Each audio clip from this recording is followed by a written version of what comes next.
Welcome to the Poets Cafe. It is where artists come alive.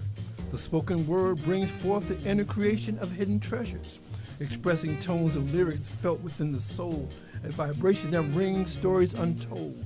This platform represents artists of all backgrounds via writers, singers, spoken word, artistic expression in painting, literature, poetry, and a journey through life.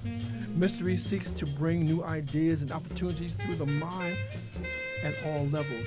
Where for my time, leaving tomorrow on the wings of yesterday, where birds fly higher than the mystery of dreams never known. Why do mellow sounds ring silently without ever leaving memories of my lonely blues? We walk by the calls of nature and sing in harmony while praying for the love of the sky and dancing with the stars like a feminine ballerina, gazing across the stage in her soft-toed ballerina shoes. Welcome to the Artists of Poetry Cafe, Poetically Speaking, hosted by Terry Benjamin and Ron C. McCrae. As delighted as we are, we can't wait to engulf a new wave representing this platform to our audience. So sit back and enjoy. Don't forget to subscribe and hit the like button. Now let's get started. Yes, let's get started. As you see, I'm here alone by myself, but not really alone because you're out there. And I want to begin the program today by just acknowledging you. My engineer tonight is Brother Pierre, and I want to shout you out. What's going on, Poochie Amanda Jones? What's going on, Bob Sumner? What's going on, Pat Hughes? What's going on, Monica Sane? What's going on, Robert Cabbagestalk? What's going on, Laura Flashberg? What's going on, Tyson T. Robinson? What's going on, Richard Medley? What's going on, Neil Joshi? What's going on, Dina Robinson? What's going on, Marcia A. Davis? What's going on, Relentless Aaron? What's going on, Aretha Foster Bram? What's going on, Ruby Shivers?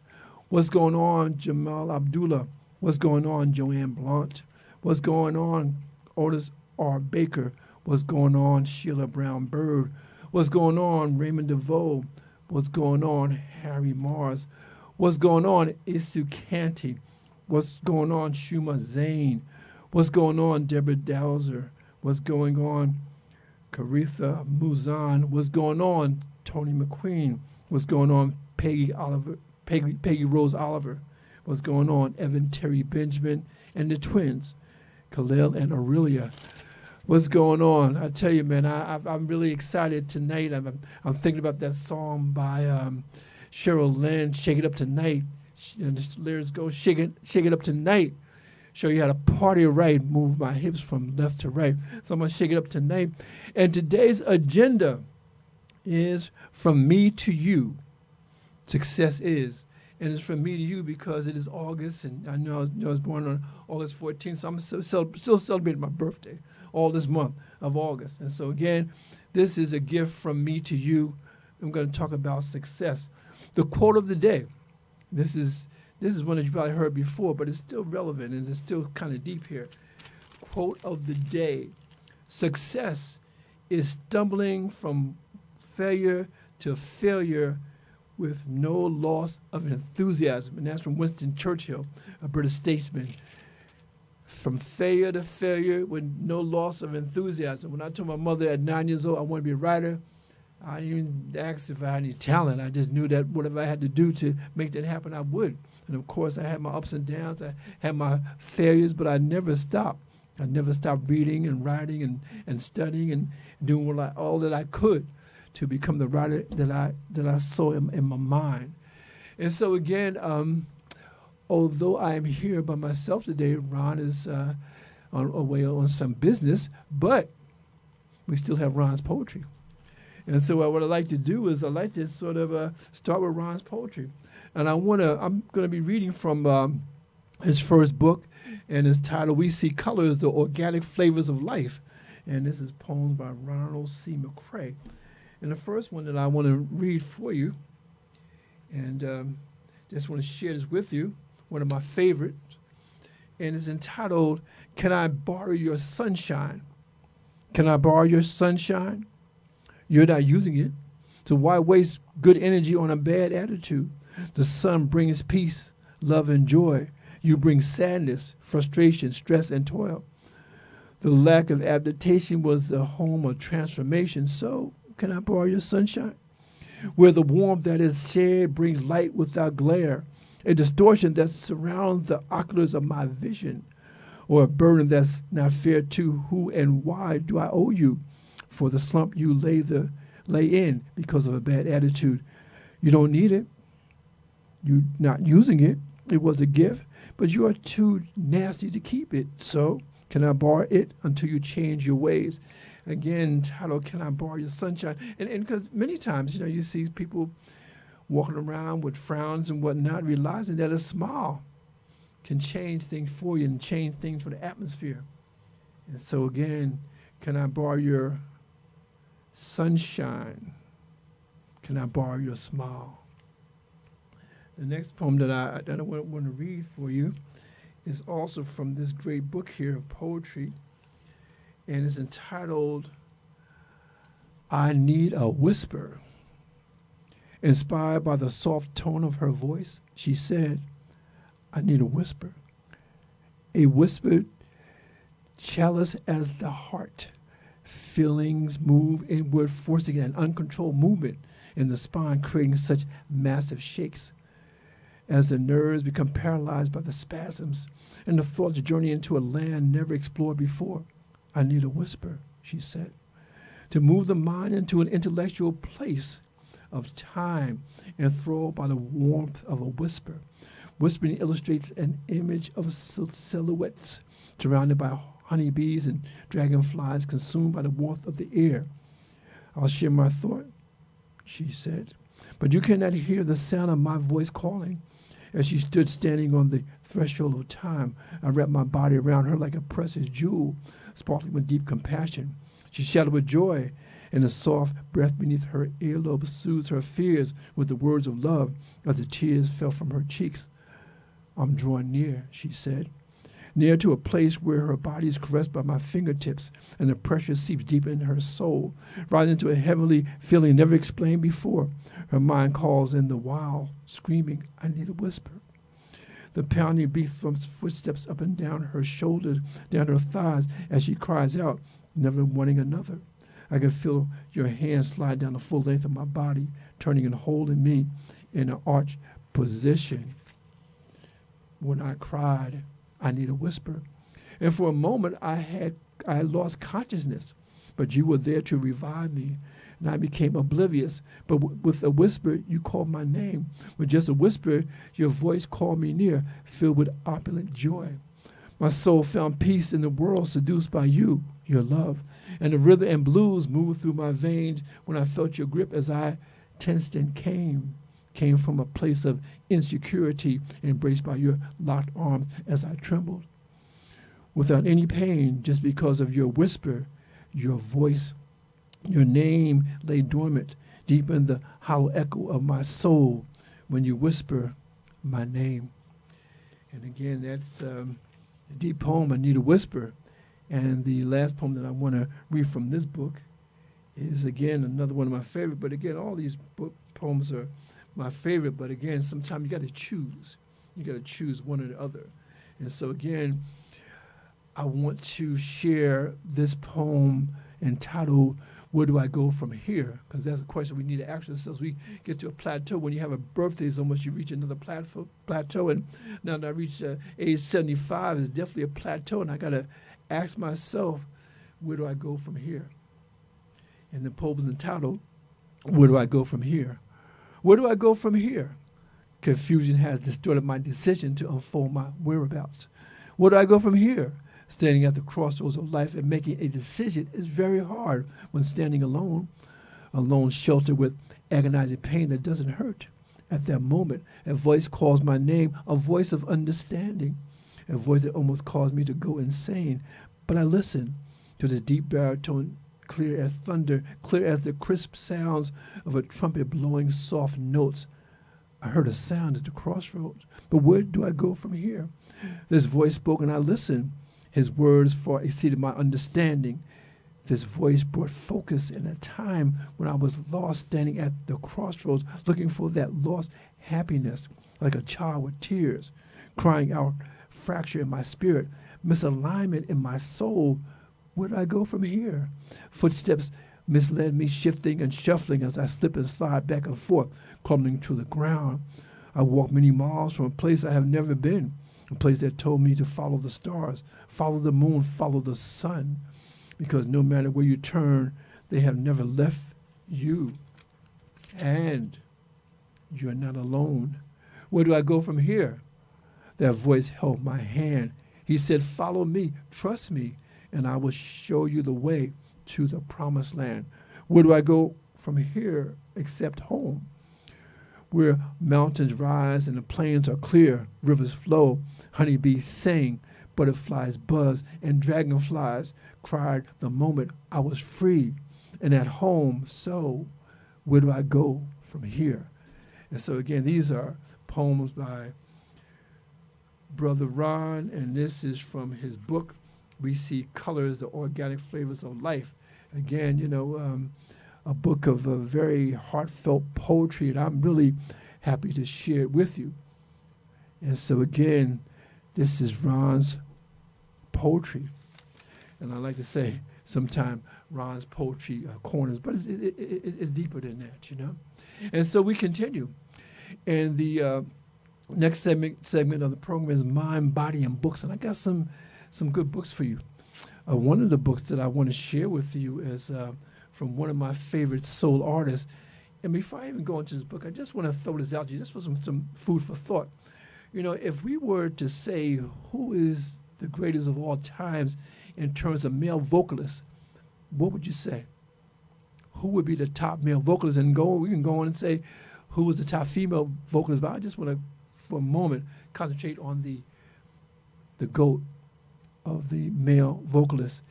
And on the top of my list, right at the top, is Teddy Pendergrass and Marvin Gaye. And I give Marvin Gaye a slight edge only because Marvin wrote most of his material, okay, and he wrote songs for others. Teddy Pendergrass wrote some of his materials, but the bulk of his material and what he was most known for was the songs that he sang as written and produced by Kenny Gamble and Leon Huff. And so I would give a slight edge to Marvin. But again, the greatest of all times, Teddy Pendergrass and Marvin Gaye have to be in the top 1, 2. I don't know any other artist that could claim that. But again, you have a right to your opinion, and and share with me. But continue. Mind, Body, and Books. One of the best books I ever read was this book right here. It's a book called Truly Blessed by Teddy Pendergrass and Patricia Romanowski. It's a memoir of Teddy's rise to success and his tragic accident when he was paralyzed from the neck down and quadriplegic. And he lived over 20 years like that, which is amazing to me, because when that happened, he was really at the beginning of super international stardom, because I believe he could have gone as far as anybody in the music business. But this book is always one of my favorites, a book I read.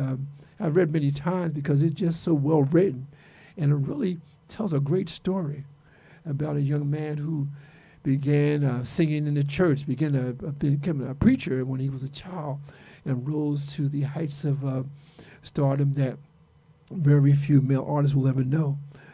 And as I read this book, I was struck by the fact that when he was paralyzed, the two women that really helped him so much was his mother, of course, and his girlfriend Karen. And Karen really took care of Teddy Pendergrass in that particular stage when a lot of people just walked away from him. But I was wondering, what happened to Karen? What happened to Karen and Teddy after that? And then I come to find out that Teddy and Karen divorced. But Teddy married again, and he married a woman named Joan. And Karen was my hero from that book, but then I realized that Joan Pendergrass, wrote a book. And her book is entitled The Secret of Things, the true story of how loving Teddy Pendergrass helped heal abuse and betrayal. And this is from Joan Pendergrass. And it really tells the rest of the story, because after he divorced Karen, he married Joan, and Joan was with him when he died. And so again, for me, she's definitely my hero. And this book was actually published in 2025, and it really sort of tells the whole story to the end of his life. And she's still alive, and she's going strong. The community is checking in. Brother called Estes. Hello, Brother Terry. Dina Robinson, good evening. Terry Benjamin, and good evening to you, Carl. And good evening to you, Dina. And Carl, we go way, way, way back. You know, I haven't heard from my brother in a long time, but it's good to see he's out there. And so, again, those two books. And the last book that I want to present to you is a book that I read just like every week, because, again, I'm trying to do a new thing. At 75, you got to do a new thing, okay? Especially if you want to be around to 85. So I'm doing a new thing, and I'm really watching my diet. I'm watching my exercise, making sure I get a lot of sunlight, make sure that I'm moving every single day. And this book here is called Eating to Live. And I really like this book. It's called Eating to Live, Transforming Your Life Through the Power of Nutritious Food. And this is from Harold Leffall. And I say food is medicine, but it got to be the right food. Okay, it can't be McDonald's and Burger King and those type of things. I'm not knocking them, but a lot of that stuff is not really food. It's really like a chemical experiment. And so, again, I want you to eat the best. So Eating to Live. And this book is written by a young man who is a cancer survivor. And he realizes that, you know, I got to do something different. And I'll read from the back of the book. He says here, what if the food you eat could be your greatest ally in achieving optimal health, emotional balance, and spiritual fulfillment? In Eating to Live, Harold Leffall shares an inspiration and practical guide to transforming your life through the power of plant-based nutrition. After a life-altering prostate cancer diagnosis, Harold embarked on a journey to uncover the profound connection between diet and well-being. Now, 10 years later, cancer-free, he shares his story of healing and the lessons learned along the way. And so, again, you know, I read books not just for entertainment, but I read them for education. And my brother Ron always talks about the art of conversation, and that's very important to me and very, very important to this program. But it's the art of conversation. But the heart of the art of conversation is education. And so when I come to you in the spirit of edutainment. Education and entertainment. Edutainment. And I got this from my brother KRS-One. Always heavily influenced by the hip-hop generation. I believe that rap music is African-American poetic expression, so I always talk highly of rap music, and I'll always be a champion of that. But, you know, rap music is poetry to me, has always been in it and always will. And the next best thing to poetry and rap is the poetry in our R&B music. And so this segment of the program is titled Music is Lit. Music is Literature. And in this particular segment, I read some music lyrics as poetry. And I want to start in 1971, and I want to give a big shout out to Plainfield, New Jersey. I was the assistant director of the Plainfield campus of Union County College when they decided to open up an urban campus here in Plainfield. And because I was the assistant director of the Plainfield campus for such a long time, people thought that I lived in Plainfield. I never lived in Plainfield, but Plainfield has a special part of my heart because of the people, the way they embraced me as the assistant director of the Plainfield campus, and also that the good times we had. I mean, we actually built a stage in the building that housed Union County College, and I was able to recruit people from the community to actually act in some of the plays that I wrote. And again, it was a great time that we had, and I got a chance to meet a lot of great people from Plainfield, a lot of musicians. And Plainfield has a history of being one of the funky places of on the planet, especially in terms of music, and especially in terms of George Clinton. And George Clinton in 1971 released a album called Maggot Brain, and that album contained a song called "Can You Get to That?" And this is when George Clinton was forming Funkadelic, went on to become Parliament Funkadelic, and going on into greatness. But I want to share this song here. This is "Can You Get to That?" And this is from George Clinton, Funkadelic, 1971. And it reads, "I once had a life, or rather life had me. I was one among many, or at least I seemed to be. Well, I read an old quotation in a book just yesterday, said, gonna reap just what you sow, the debt you make, you have to pay. Can you get to that? I want to know, hey, can you get to that? Can you get to that? I gotta know. I want to know if you can get to that. Can you get to that? I want to know if you can get to that. I recollect with mixed emotion all the good times we used to have, but you making preparations for the coming separation, and you blew everything we had. When you base your love on credit and your loving days are done, checks you sign with love and kisses, that'll come back signed insufficient funds. Yeah, get to that. Can you get to that? I want to know. I want to know if you can get to that. Can you get to that? Hey, I want to know. I want to know if you can get to that. I want to know if you can get to that. When you base your life on credit and your loving days are done, checks you sign with love and kisses, let it come back signed insufficient funds. You all get to that. Can you get to that? I want to know. I want to know if you can get to that. Can you get to that? I want to know. I want to know if you can get to that.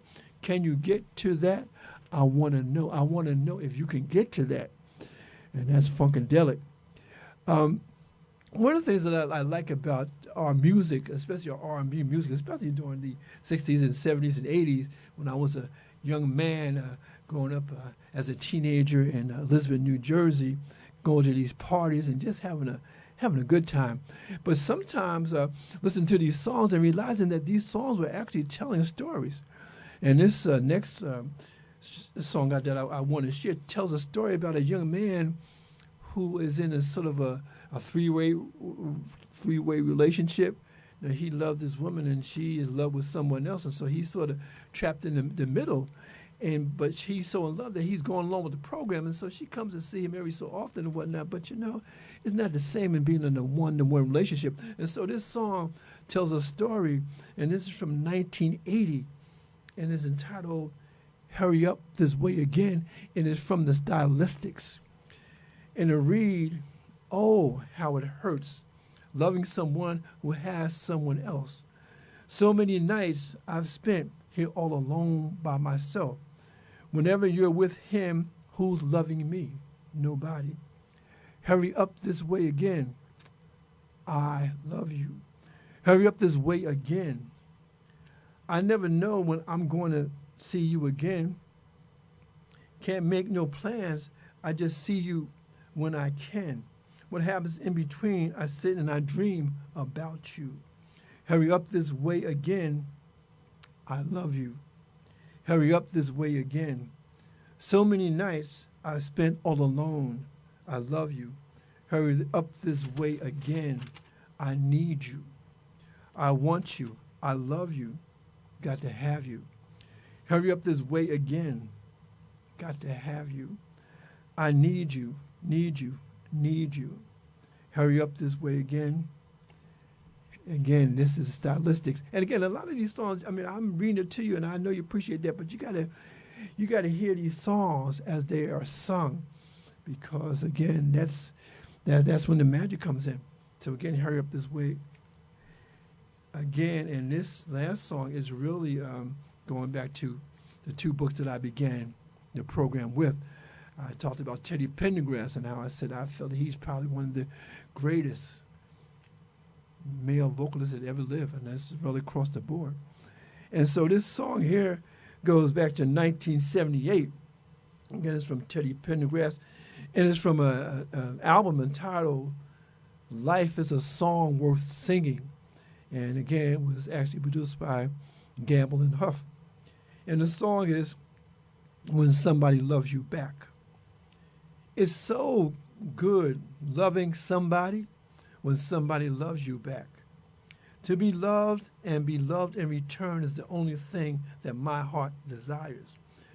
Just appreciate the little things I do, or you're the one who's got me inspired. Keep on lifting me higher. So good loving somebody when somebody loves you back. It's so good needing somebody when somebody needs you back. We can build a world of love, a life of joy, make our goal each other's happiness. I will do for you anything I can. Oh, every day I want to do a little more, just a little bit more. So good loving somebody when somebody loves you back. And that's a fact. It's so good wanting somebody when somebody wants you back. Said it's so good to be loved and to be loved in return. The only thing my heart desires. Just appreciate the little things I do. Oh, you're the one who's got me inspired. Keep on lifting me higher. So good loving somebody when somebody loves you back. And that's a fact. It's so good needing somebody when somebody needs you back. Said now 70-30, not 60-40, talking about a 50-50 love. Said it's so good loving somebody when somebody loves you back. I'm so glad there's you. And this is where Teddy Pendergrass begins to preach. He says here, and I quote, I've experienced over and over again when I've given 80% and she's given 20%. Now she's giving 70% and I'm giving 30%. But you just don't know how it feels to have somebody that you can share your whole life with, somebody that you don't mind talking to. So good, so good. Somebody that you don't mind going down the middle of the road with. I know a lot of guys today, they wish they had somebody just like you. I don't know when the last time that I told you, but girl, you make me so very happy. I think we got something that a lot of people don't seem to have. Talking about a 50-50 love, yeah. And that's Teddy Pendergrass. And it's beautiful to have this opportunity to share this music with you, share these, I call lyrical blessings, because that's basically what they are. And it's so funny as you go back and listen to this music and it bring forth these memories. It can bring a tear to your eye, you know. And that's why, you know, with me, I consider myself a hopeless romantic. Even though I've gone through the ups and downs in the love department, I still believe in love. I still believe that two people can come together and make a life and really have a love that is everlasting. Because I look at the situation Teddy Pendergrass, you know, when he was in his most vulnerable time, he had women who came to his aid and loved him, and they took care of him. And so I hope that you don't have to go through a tragedy like that to be appreciated. But I just wanted to let you know that I do appreciate you. I appreciate you for tuning in every Thursday and Sunday and to view Poetically Speaking with myself and Ron C. McCrae. And again, and I thank you for that. And I said here, today's agenda from me to you, and I'm giving you a gift. Although it's my birthday, I'm giving you a gift because I really appreciate you. I really appreciate you, your comments. I really appreciate you following what I'm doing. And, I do a daily blog called Soul Music Prescription, album by album, song by song, where I actually write essays. I choose an album and I write essays on each one of the songs and essays. Let's say if the album has 8 songs, 8 essays and whatnot. This week I'm actually doing Tina Marie. And I tell you, man, I really appreciate her even more as I'm reading her lyrics. I love Tina Marie because I call her a white soul sister. They say blue-eyed soul, but I call her a white soul sister because, again, and she didn't even identify with her whiteness. She identified with her soulfulness.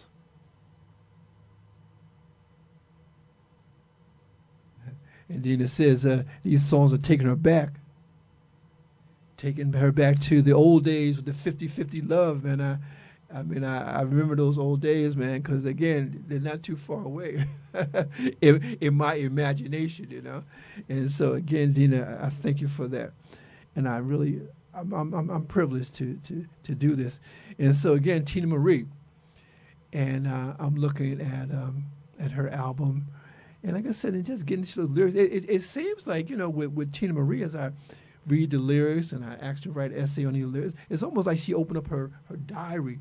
And these songs are really poems from her diary. And so I really appreciate that, I appreciate her sharing that. Probably in the next 2 weeks, I'm going to actually do a soul music daily blog on What's Going On by Marvin Gaye. I've been looking at that album, listening to the album. It's just a classic. What's Going On? It's one of those albums where you just put it on, and you don't have to pick it up. You can go right from song 1 to the end. And so, What's Going On? Marvin Gaye, eternal classic. And so, sometime next week I'll be delving into that.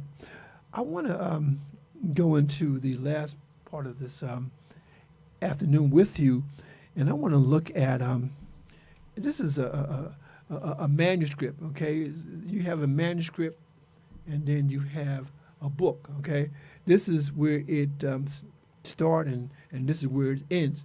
And so I have this manuscript that I'm working on. Is entitled "The ABCs of Success: Information for Transformation."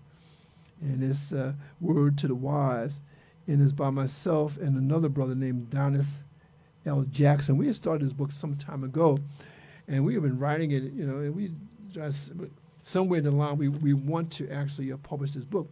But in the meantime, I just want to share with you some things from this particular book. And I want to share, and this is really from the actual introduction to the book. I always talk about Dr. Wayne Dyer, who I consider a mentor. I never met the man, but I read all his books and I watched all his videos. And I really have a kinship with him. And when he passed, I really felt the loss. And Wayne Dyer was saying that everybody could rise to greatness, that everybody can be a self-actualized person. And he got this idea from Abraham Maslow, who was his teacher. And Abraham Maslow was a legendary psychologist and author. And Wayne Dyer believed that everybody could reach that highest pinnacle because Dr. Abraham Maslow developed this hierarchy of needs. And we start from the basic needs and we raise up to the point where we become self-actualized, which is the highest point of the pyramid. And Dr. Maslow said that only a few people could reach this, but Dr. Wayne Dyer says that everybody could reach it if they strive for that. And so I'm striving in my life to be that self-actualized person. And again, and so I quote from Dr. Abraham Maslow, and he says that one can choose to go back towards safety or forward toward growth. Growth must be chosen again and again. Fear must be overcome again and again. And so again, we can rise to that high, to that top of the pyramid, to the high pinnacle, but we can't go back. We can't go back and forth, and we can't let fear stop us. But like I said, Wayne Dyer, his student, had a different take on it. And Wayne Dyer says that make an effort to go beyond your own comfort zones on a regular basis. Listen to the real you inside who is encouraging you to transcend yourself rather than the old you who said you were incapable of such a task.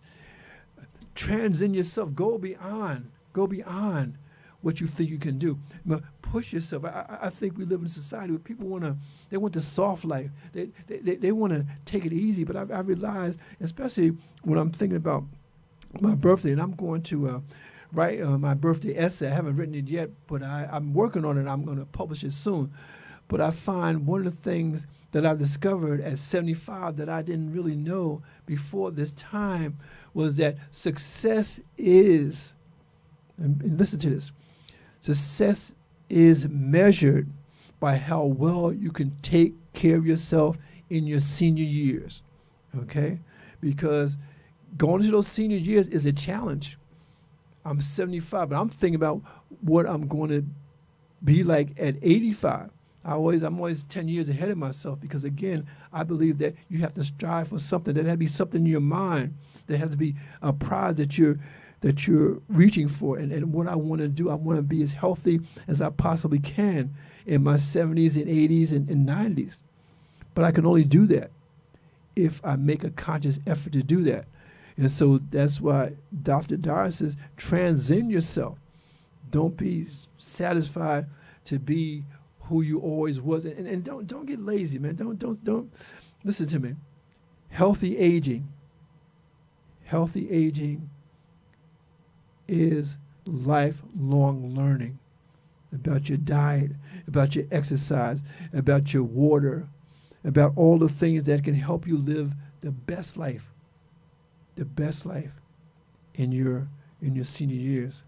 And so in this book here that we put together, again, the ABCs of Success, Information for Transformation, Words to the Wise. And we have a section in this book that I really want to share with you. And again, as we went through this, and we've been working on this for some time, and one part of the book that I want to share with you in the time that I have left with you, I want to share some quotations on success. And like success is, and this is, I want to start with, and I want to start with some people that you might know of and some people that you might not know of.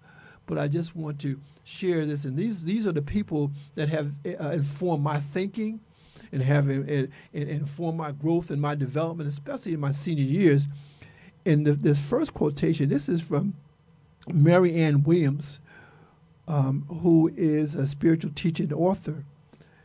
Mary Ann Williamson, spiritual teacher and author. And she says, and I quote, "Success means we go to sleep at night knowing that our talents and abilities were used in a way that serve others." I want to read that again. Success means we go to sleep at night knowing that our talents and abilities were used in a way that serves others. I do believe that we are here to really to help each other, to uplift each other in the ways that we can, not to break each other down, to put each other down, you know, to build each other up, you know. And so again, did you use your talents and abilities today to serve others? Because I think that's what we're here to do. I like this here, and this is from Deepak Chopra. And Deepak says that there are many aspects to success. Material wealth is only one component, but success also includes, and please note, success also includes good health, energy, enthusiasm for life, fulfilling relationships, creative freedom, emotional and psychological stability, a sense of well-being and peace of mind, good health, good energy, enthusiasm for life. Please don't let day go by when you don't know what you did with that day because you were in such a funk. But did you enjoy that day? I mean, I'm at a point in my life where I have to have my peace. I have to have my peace. And then I want to take my peace and I want to go beyond that. I want to go into joy. And so every day I look for my peace. I look for my joy. And I encourage you to do the same thing. And one way to do that is to have a routine. Have a routine that is helping you grow in many different ways. How about this one? This is from John C. Maxwell, another one of my mentors. John C. Maxwell says that success is knowing your purpose in life, growing to reach your maximum potential, and sowing seeds that benefit others. You see a theme going through here, that we're not here to live for ourselves. John Maxwell says success is knowing your purpose in life, growing to reach your maximum potential, and sowing seeds that benefit others. What are you doing for others? I mean, I don't think that we were born into this life to be selfish. We all have talents. We all have abilities. And I'm suggesting that we really use those abilities because, again, what we do for others cannot be measured in dollars and cents. How about this one? This is from Tony Robbins. I'm sure you heard of him. Success is doing what you want to do, when you want, where you want, and with whom you want, as much as you want. So that's like doing what you can as much as you want with those you want. Brother Carl Estes says, happy birthday, brother. Thank you, Carl. I appreciate it. I miss you, brother. I haven't seen you in decades. It ain't right. You got to come to Jersey. Let me know what's going on. How about this one? And this is a motivational speaker, legendary motivational speaker who is no longer with us, and his name is Zig Ziglar. And Dina Robinson says, happy birthday to you, Terry Benjamin. And Dina, I appreciate that. And Carl Estes said he will do. Now, he said he's going to come to Jersey to see me. Now, I'm putting him on blast, okay? Because I can go back to this where you said will do. And that means you coming. So, brother, I'm really looking forward to seeing you. How about this here? This is from Zig Ziglar. He says, success is doing, not the getting, in the trying, not the triumph. Success is a personal standard, reaching for the highest that is in us, becoming all that we can be. If we do our best, we are success. And Zig Ziglar was the one who said that, when you help someone else, you help yourself. You can't help someone else without doing something for yourself. And so the more that you get people to help people to get what they want, then you're able to get what you want. And it's reciprocal, okay? It's like karma. You put something out there, and you get something back. And I don't know about you, but I want to get good things back, so I'm putting good things out there, okay? That's where I look in terms of my karma. How about this? This is from Napoleon Hill, legendary teacher and author, Think and Grow Rich. And Napoleon Hill says, the way of success is the way of continuous pursuit of knowledge. Read that again. Napoleon Hill. The way of success is the way of continuous pursuit of knowledge. It's constant knowledge. It's constant growth. It's constant development. We don't stop living. And so, as long as we live, we start to grow, and especially intellectually, How about this one? And this, I'm going to go into history. And this is from Abraham Lincoln. I think you might know him. I'm a success today because I had a friend who believed in me, and I didn't have the heart to let him down. People believe in you. When I was coming up, I had so much love around me, my mother and my grandmother, my aunts and my uncles and my cousins, and they encouraged me. And I was the first one in my family to even think about going to college. And when I went to college, they really encouraged me, They encouraged me in many different ways. And again, because I was the first to go to college, when it came time for my children to go to college, it was no big thing, When it came time to other members of my family to go to college, it wasn't a big thing because I sort of paved the way. Not because I knew what the hell I was doing, but because I got an opportunity. I got an opportunity in 1968 to go to college. And I made the most of it, not to say that I was perfect because I was not that. I stuck with it. I stuck with it because I saw that it would help me change my life. And this is from George Sheenan. It says here, success means having the courage, the determination, and the will to become the person you believe you were meant to be. I'm going to read that again because this is something I want you to get. It says here, success means having the courage. And it takes courage because a lot of times when you're trying to do something, people will discourage you. You know, they'll make you think that your goal is not worthwhile. And so it takes courage. It takes courage to be you. And then the determination.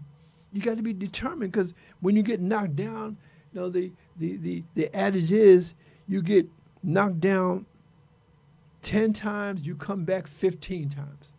Okay? You got the courage, you got the determination, and you got the will.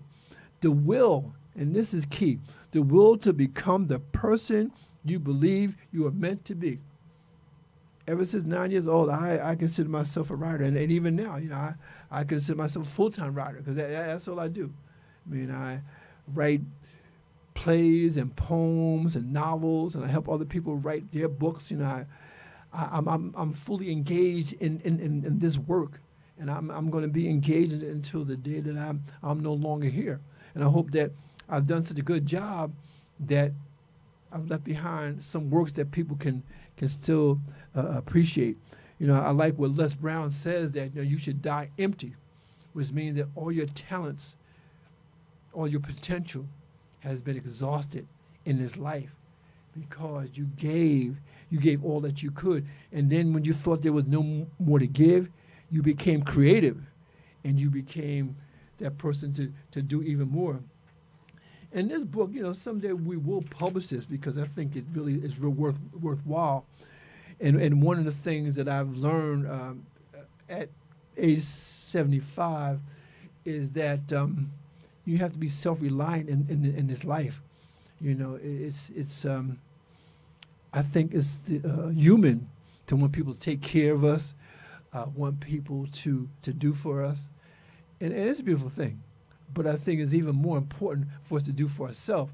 And so again, I want you to be self-reliant. I want you to be able to take care of yourself. And again, as we talk about the ABCs of success, we say ABC. And again, and what we did in this book here, we took, we went from A to Z. And what we did is that we chose a word like from ABCs. Like I say, general ABCs of success: awareness, belief, and commitment.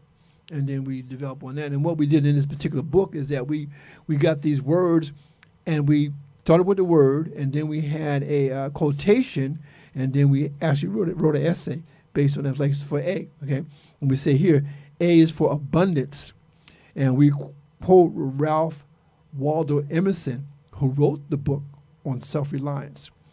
And we quote here, and Ralph Waldo Emerson said, "The good news is that the moment you decide that what you know is more important than what you have been taught to believe, you will have shifted gears in your quest for abundance. Success comes from within, not from without. Success comes from within, not from without." You start, again, your hopes and your dreams, you bring those to fruition.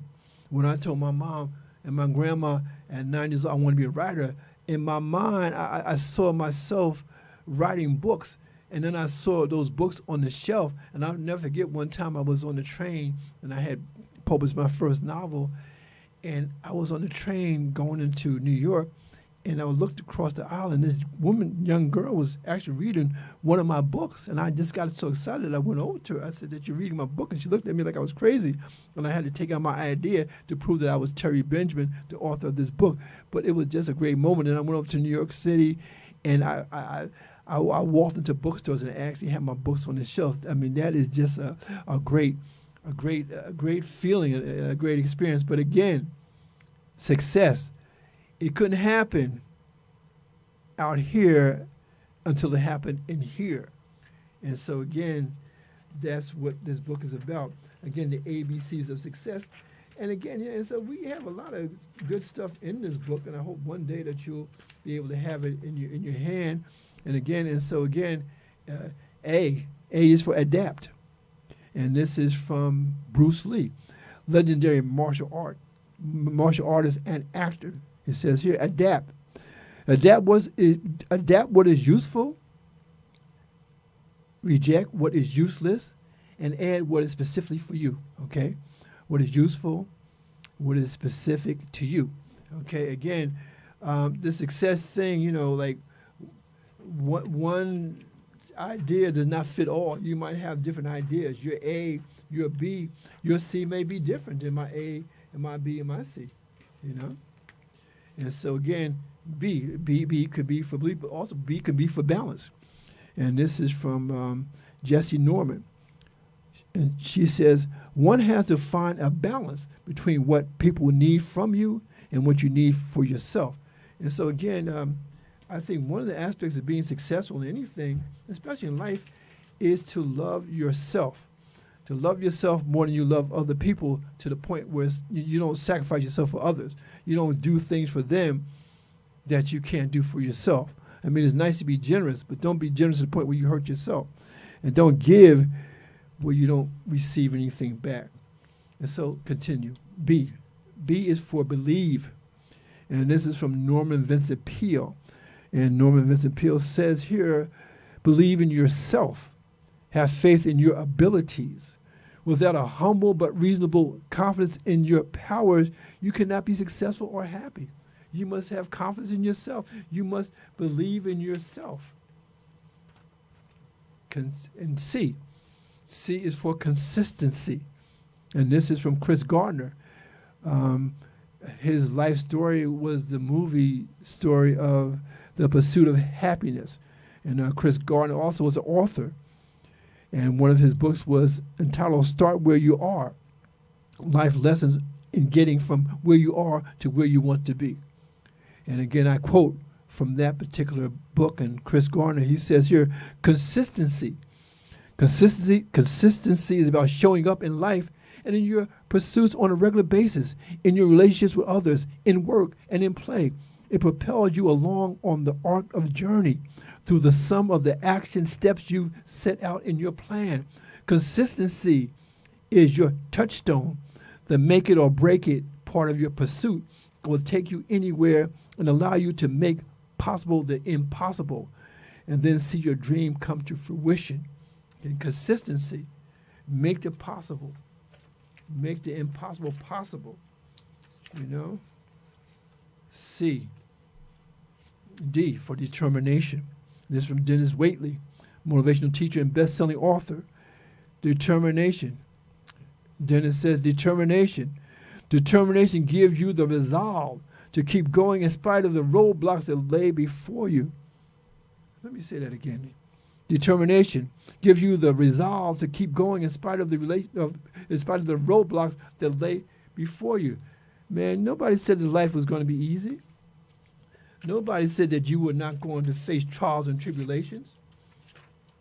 Nobody said you're going to have bad days and good days and crappy days. Nobody said that.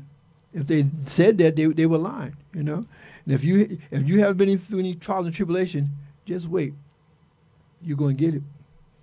E is for excellence. And this is from Booker T. Washington, legendary inventor and educator. Booker T. Washington says, excellence is to do a common thing in an uncommon way. Excellence is to do a common thing in an uncommon way.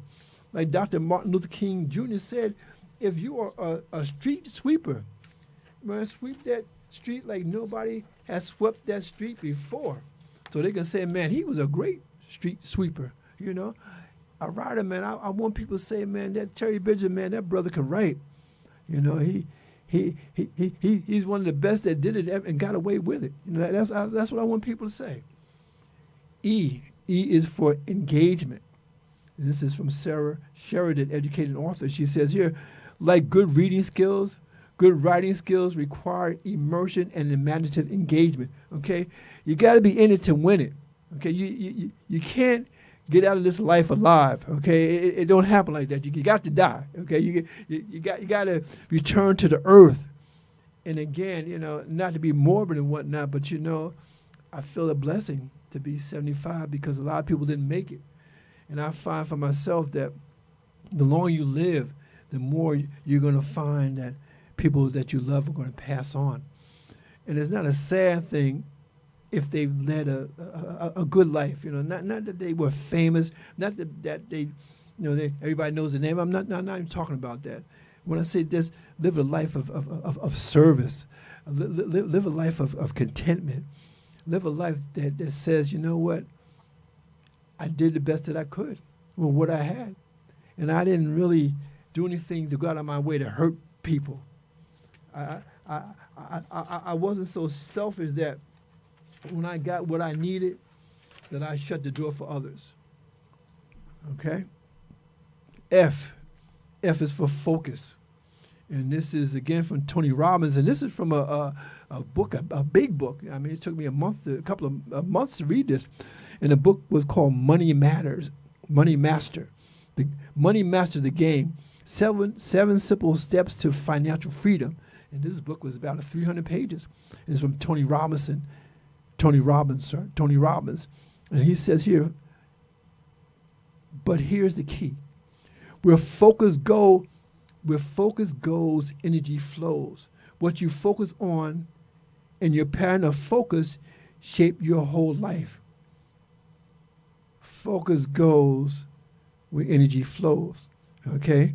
And that's why I'm telling you to have that positive mindset, to be about positivity, because that's where your energy is going to go. If you are a negative person, your energy is going to go to that. You're going to be a low energy person. I want to be a high vibrational person, such a high vibration that although I'm talking to you through this this reality of podcast, I hope that my energy goes beyond this podcast and gets into your mind and your body and your spirit, and so that you go on to not be like me or think like me, because that's impossible. We can't be like each other, but we can be our best selves. And so when we come to you on Thursday and Sunday, we want to give you the best that we have to give. And I was so glad that although my brother was not here, that I could share his poetry, because I find his poetry, for me, inspiration, And that's why I'm so glad that I was able to do Ron's poetry without Ron being here. So I got a chance to actually read some of my favorites, and I was happy to do that. But the next time that we come on, he will be here. And then again, I just will let last quotation here, and I sort of wrap things up here. F is for forgiveness. Forgiveness is the fragrance of the Forgiveness is the fragrance the violet sheds on the heel that has crushed it. That's Mark Twain.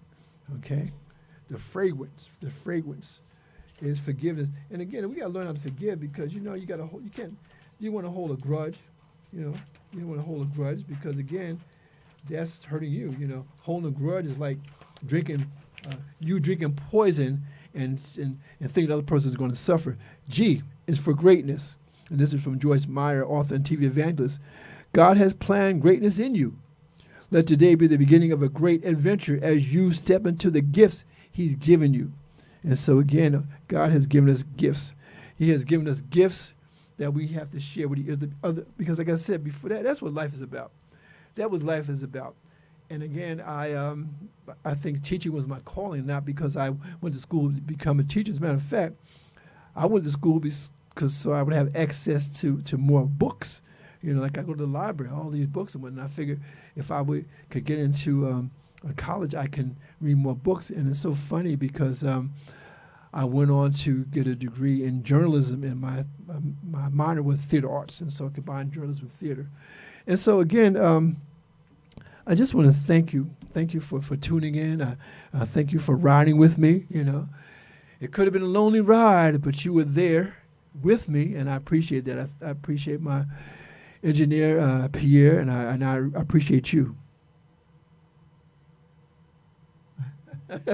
Carl says, I remember the poem, What You're Gonna Do, still echoes in my mind. This is from Rider College. Dean Robinson says, enjoy the rest of your birthday with your family and friends. You are my friends. You are my family. And I enjoyed my time with you. And again, and I hope that this has been something that you enjoyed. And again, so I thank you. This has been Poetically Speaking with yours truly, Terry Benjamin. Thank you so much.